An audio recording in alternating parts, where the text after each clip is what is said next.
afternoon. I seek to present the story of Tibetan resistance, and which is particularly resistance led by the Tibetans in diaspora. It's qualitative research, and it's also a result of what has been a lived reality for me. But when I say a lived reality, I do not seek to take the agency away from the Tibetans, but as a participant observer. It's a story of 100 flowers blooming and spreading the fragrance of expression and being assertive of their identity and the historical past, which faces the threat of coercion over the past several decades. And the cyberspace has emerged as the new tipping point for the Tibetan movement. The political economy of the mass media and China's growing economic clout across the globe has led to a certain ignorance of the Tibetan issue by the mainstream media outlets. And the cyberspace has emerged as an avenue for the Tibetans to be more assertive of the ongoing struggle against what is a resistance of individuals and individual actions organizing into an organized form of resistance. Now, this image that I present here is actually from the website of Free Tibet organization, which is based in the United Kingdom.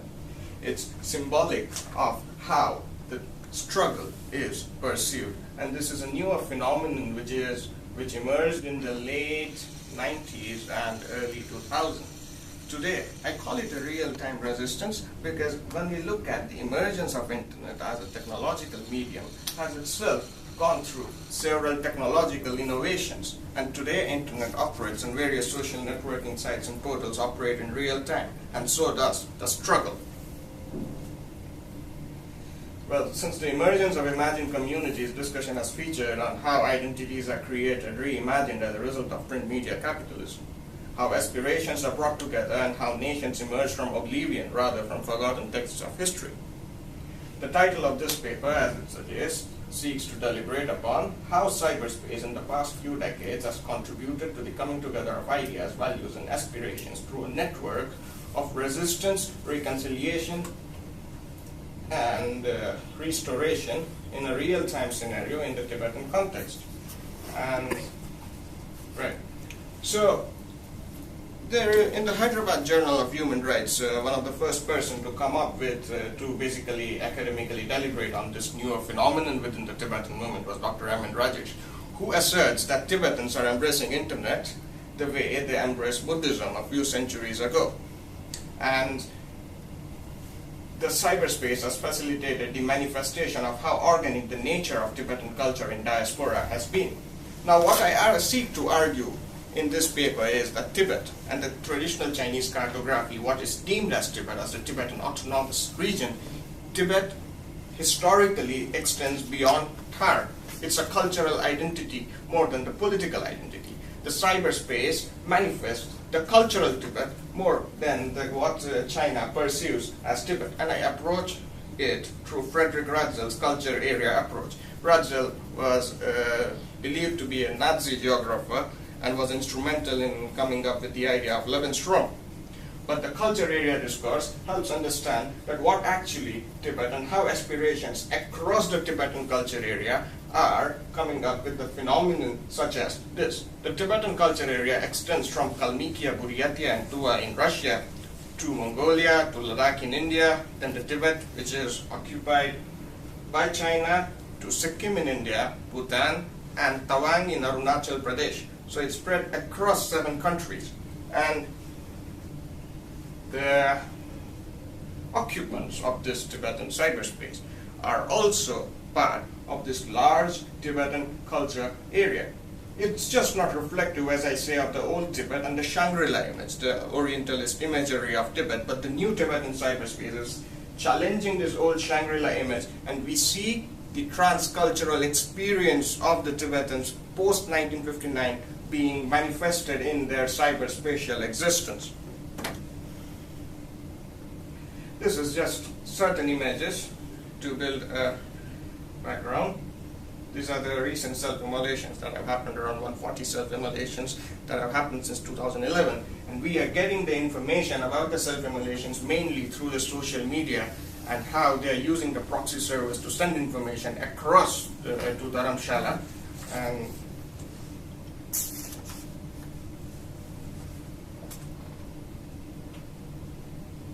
this is an image which has been designed. This is the headquarters of the government in exile, known as the Central Tibetan Administration in Dharamshala. There is a Parliament in Exile building, a monastery in Dharamshala, the Voice of Tibet radio station, which operates across the border that India shares with Tibet, and certain frequencies even reach inside Tibet, though it's something that I came to know when I was doing my fieldwork for the past 2 years. And this is the poster that depicts the elections and the symbols of the candidates when Dr. Lobsang Sangye, a Harvard-based scholar, emerged victorious to be the Prime Minister of the CTA. So this is the election in exile.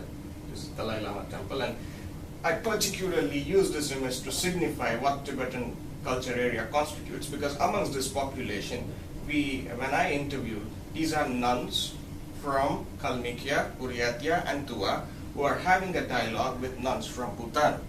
And Dharamshala has emerged as a new reference point for the constituents of the Tibetan culture area after the 1959 takeover of Tibet. Now these are the 3 generations of monks at the Karmapa monastery. Right. So the basis of this paper lie in the historical fact related to Tibet's own differing boundaries. It is but a fact that the cultural, political, and geographical Tibet have had different boundaries across different points of time in history. Tibet, as we see today under the Chinese occupation, is the Tibetan Autonomous Region, as I said earlier. And the major point of contention between the Dalai Lama supporters, Tibet support groups, and certain academics and the PRC has been that while People's Republic of China limits Tibet to be merely the Tibetan Autonomous Region, other group argues that Tibet includes much broader territorial area and the area covered by TAR is very limited. Approach. This adopts a culture area approach to study Tibet and does not merely confine itself to include those areas. Right. So I think we just talked about it. Right. Who are we? Who is each one of us, if not a combination of experiences, information, books we have read, and things imagined? So the primary concern of this research has certainly not been to assert upon the literal nature of the cyberspace metaphor or of establishing its literal existence, but rather it has been an humble attempt to offer a perspective on the nature of this experiential spatial phenomenon. Cyberspace and Tibet are interlinked in terms of the experiences that Tibetans bring into it and how these experiences help progress the issues that are taking place within the society in exile. There is a perception of Tibet, there is a perception of Tibetan diaspora as one linked to the medieval image of Tibet. But the Tibetan cyberspace for the first time ever than before, because Tibet has remained a society in isolation. Tibet has remained a society even in exile as being away from the larger population in several different countries where the Tibetans live. But through cyberspace, people are getting a glimpse of what the domestic debates within the Tibetan community are all about. And what has it facilitated is a greater voice for the Tibetan women within the Tibetan community and participation of non-Tibetans into these debates, which was not possible earlier. Right. So this paper has sought to problematize the notion of a region in the cyberspace and has contextualized in the case of Tibet. The major problem that has been investigated into is how a region has emerged within the cyberspace. How does this region has differed from the region that exists in the physical space, amplified by the Chinese government cartographers and the long-pending territorial debates? Thus, the realization has been that the comparison of the region in the cyberspace is not only valid, but rather a need of the hour, because the very ideas that sowed the seeds of mushrooming of this region in the cyberspace aim at bringing about a change in the physical setting of the region they talk about. So there is a purpose behind emergence of and the coming together of these aspirations across several continents, which is to bring about a change in the physical setting of the region they talk about. Tibetan diaspora is a diaspora that believes they cannot go back to Tibet. They cannot go back to Tibet as the situation prevails as it is, the way it is now. But it's a resistance to bring about a change through negotiation. But there are differing perspectives that we will talk about. An attempt has also been made to deliberate upon what are the problems within the physical space and how the cyberspace activism seeks to tackle them.